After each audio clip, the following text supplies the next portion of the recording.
స్వీట్ని ఎట్టగైనా మనకు వచ్చేలా చేస్తానని చెప్పి చేసినాను కదా, గిది కూడా అంతేనే. జర నన్ను నమ్మే శ్రీవల్లి. సరే. ఇప్పుడు మృణాలి మేడంకి నేను ఫోన్ చేస్తా, మన బిడ్డని మనకిచ్చేయమని చెప్పు.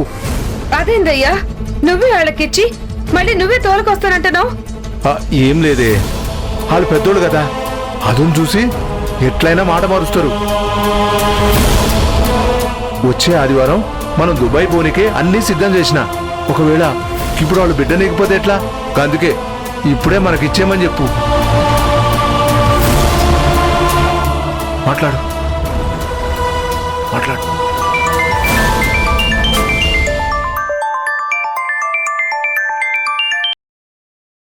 హలో మేడము, నేను శ్రీవల్లిని. నేనే ఫోన్ చేసి మాట్లాడదాం అనుకున్నాను. అసలు మీకేమన్నా పిచ్చా?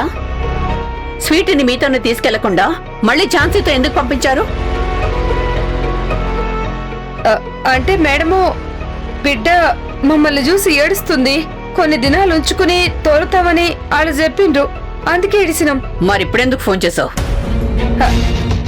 ఏం లేదు మేడము, ఇప్పుడు నా మొగుడు ఆడికొస్తాడు, జరంతా మీరే దగ్గరుండి నా బిడ్డని నా మొగుడికి ఇచ్చి తోలుండ్రు మేడం.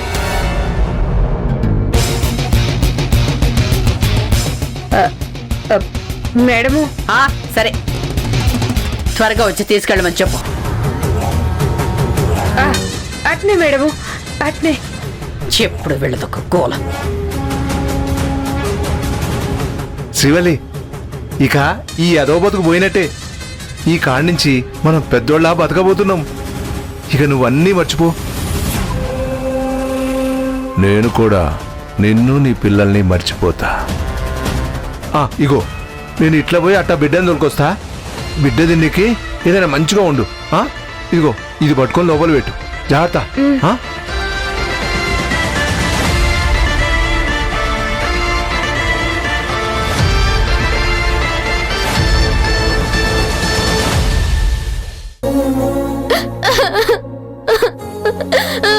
ఊరుకో.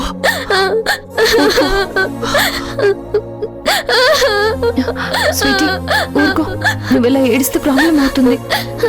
ఎందుకు అబద్ధం చెప్పావు పిన్ని? నాకు డొనేట్ చేసింది ఆ శ్రీవల్లినా? నాకొద్దు, నాకు ఈ ప్రాణం వద్దు. తన బోన్ మ్యారో వెనక్కి తీసేయమని చెప్పండి. స్వీటీ, అలా అనొద్దు.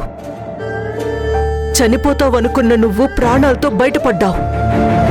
ఇప్పుడు నువ్వు హ్యాపీగా ఉండాలి, అంతేకాని ఇలా గొడవ చేయొద్దమ్మా.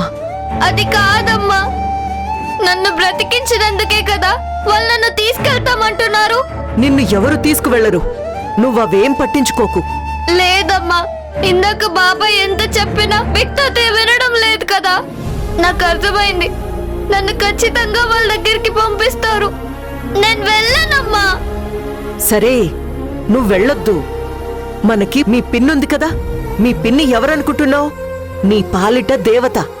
ఆ రాజే వాళ్ళొచ్చినా బిక్తాతే వాళ్ళు చెప్పినా మీ పిన్ని ఎవరి మాట వినదు. నిన్ను ఈ ఇంట్లో నుంచి పంపించదు. నువ్వు ఎలాంటి భయాలు పెట్టుకోకు. పిన్ని, నిజంగా నన్ను పంపించావు కదూ? పంపించను స్వీటీ. ఆ రాజయ్య ఎంత దుర్మార్గుడో నాకు తెలుసు. త్వరలోనే వాడి గురించి అందరికీ తెలిసేలా చేస్తాను. ఇప్పుడు మీ బాబాయ్ ఆ పని మీదే బయటికి వెళ్లారు. నేను కూడా వెళ్తున్నాను. నువ్వేం కంగారు పడకు. ఈ పిన్ని చెప్పింది చేస్తుంది అని నువ్వు నమ్ముతున్నావు కదా? నమ్ముతాను, కానీ నాకు భయంగా ఉంది పిన్ని. భయపడకమ్మా, నువ్వు ప్రశాంతంగా ఉండు. నిన్ను పంపించును అని చెప్తున్నాను కదా. అలానే నాకు ప్రామిస్ చేయి.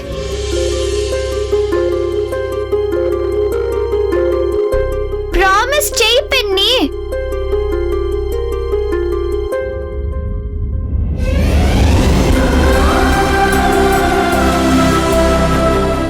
ప్రామిస్.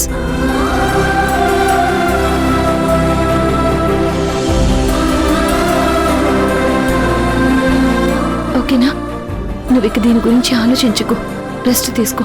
అలాగే పిన్ని. మేడం, పిల్లల్ని జాగ్రత్తగా చూసుకోండి. ఈ ఇంట్లో వాళ్ళు ఎవరు మిమ్మల్ని మభ్యపెట్టాలని చూసినా స్వీటీ చేయి మాత్రం వదలకండి. సరేనమ్మా, నేను వీళ్ళ దగ్గరే ఉంటాను. నువ్వు జాగ్రత్త.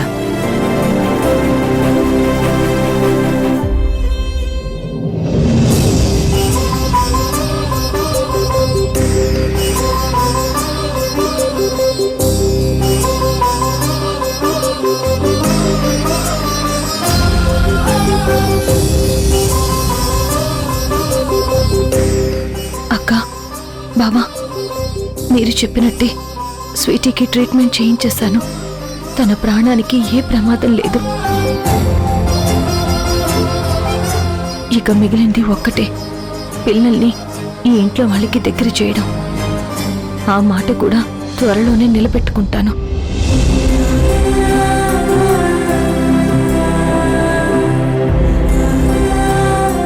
స్వీటీ,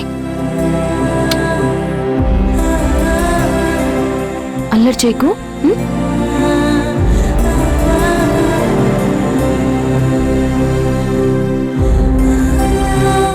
ఇలా రా.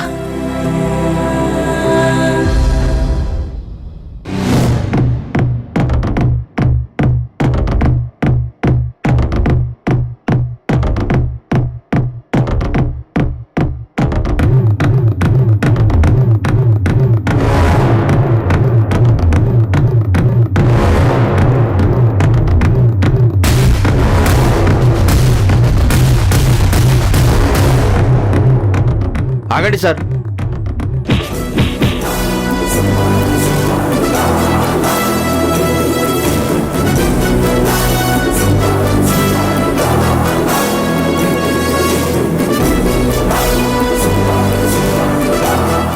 రై, నేను ఇంతవరకు చాలా మంది క్రిమినల్స్ ని చూశాను.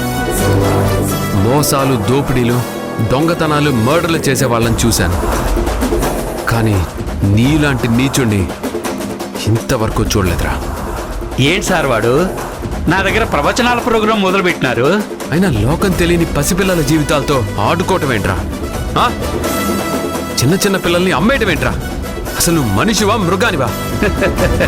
సారు, రెండూ కాదు, మృగం లాంటి మనిషిని. అయితే ఇప్పుడు ఏం చేస్తారు సారు? నిన్ను జైల్లో పెట్టి ఊచలు లెక్క పెట్టిస్తాను. ఇల్లే, అది మీ వల్ల కాదు సార్ వాడు. నీ జాతకం మొత్తం బయటపడింది. నీ మనిషి డేవిడ్ గాడు అప్రూవర్గా మారిపోయాడు.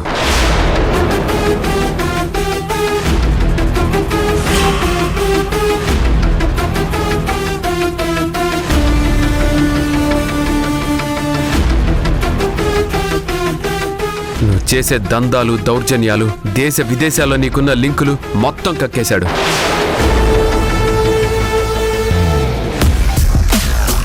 పాతరా స్టేషన్కి. ఆగండి సారు, మీ మాదిరి మీరు నాకు చెప్పి పూడ్చినారు. నా మాదిరి నేను చెప్పేది కూడా మీరు ఒకసారి వినిపూడ్చాలి కదా సారు. ఆగప్పా, ఓ లాయరో.